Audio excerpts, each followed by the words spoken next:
அன்பு நெஞ்சங்களே, இறைவன் நமக்கு தந்த புதிய நாளிலே இறைவனுக்கு நன்றி கூறி இறை வார்த்தையால் நம் வாழ்வை பயனுள்ளதாக மாற்றுவோம்.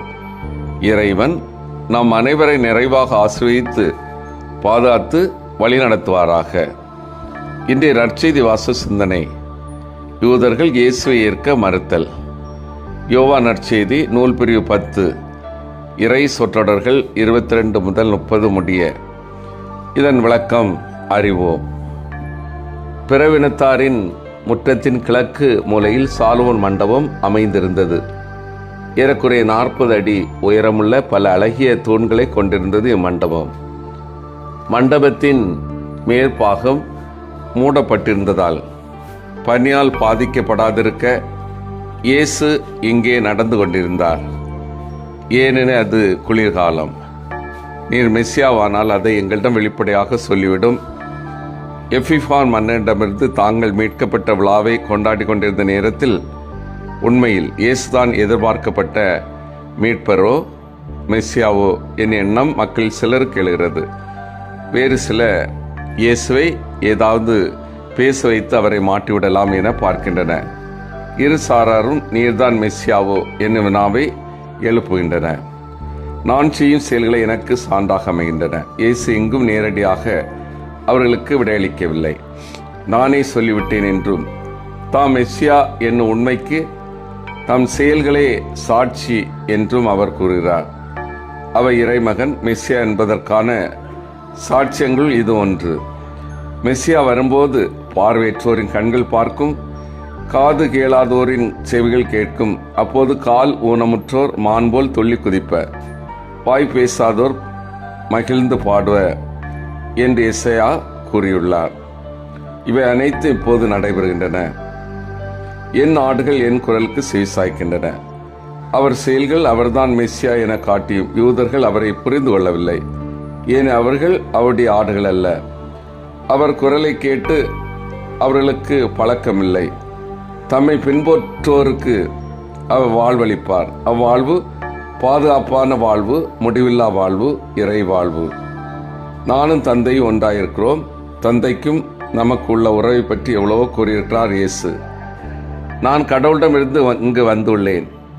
என்னை அனுப்பியவர் என்னோடு இருக்கிறார். தந்தை மகனுக்கு அன்பு செய்கிறார். நானே அவரை அறிவேன்.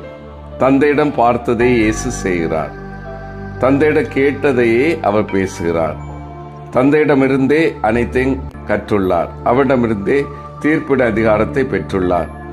வாழ்வை கொண்டிருப்பதற்கும் வழங்குவதற்குமான அதிகாரமும் தந்தையிடமிருந்து அவர் பெற்றதே. மகன் தந்தையின் விருப்பத்தையே நிறைவேற்றுகின்றார். தந்தையும் தாமும் மனத்திலும் உள்ளத்திலும் செயலிலும் ஒன்றித்திருக்கிறோம் என்கிறார். அன்பார்ந்தவர்களே, இயேசு சாலமோன் மண்டபத்தில் நடந்து கொண்டிருக்கின்ற போது, இன்னும் எவ்வளவு காலம் நாங்கள் காத்திருக்க வேண்டும்? நீர் மெஸ்ஸியாவானால் அதை எங்களிடம் வெளிப்படையாக சொல்லிவிடும் என்று யூதர்கள் அவரை சூழ்ந்து கொண்டு கேட்கிறார்கள். இந்த கேள்வியில் 2 விதமான மனநிலை கொண்ட மக்களை பார்க்கிறோம். முதல் வகையினர் உண்மையிலே இயேசுதான் மெஸ்ஸியாவோ என்ற கேள்விக்கு பதிலை எதிர்பார்த்து காத்திருந்தவர்கள்.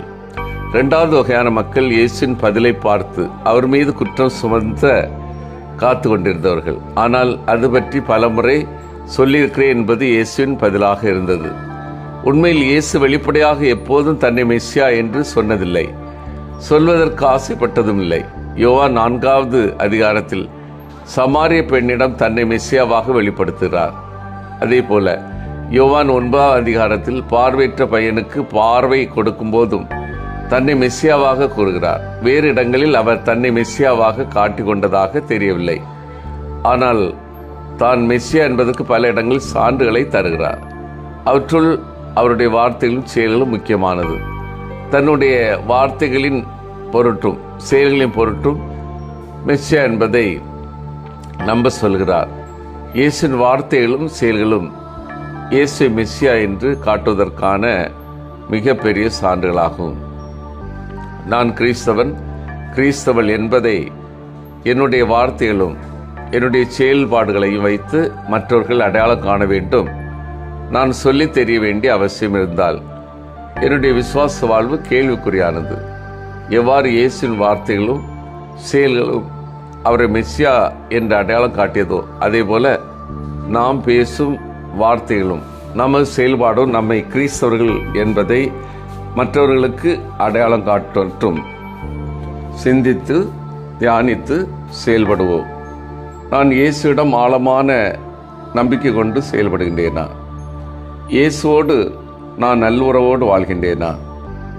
இயேசுவின் குரலுக்கு கீழ்ப்படிந்து உள்ளவனாக வாழ்கின்றேனா? மன்றாடுவோமாக. வல்லமை மிக்க இறைவா, நாங்கள் அனைவரும் இயேசுவிடம் ஆழமான நம்பிக்கை கொண்டு செயல்படவும், இயேசுவோடு நாங்கள் நல்லுறவோடு வாழவும், இயேசுவின் குரலுக்கு கீழ்ப்படிந்து உள்ளவர்களாக வாழவும் வரம் தாரும்.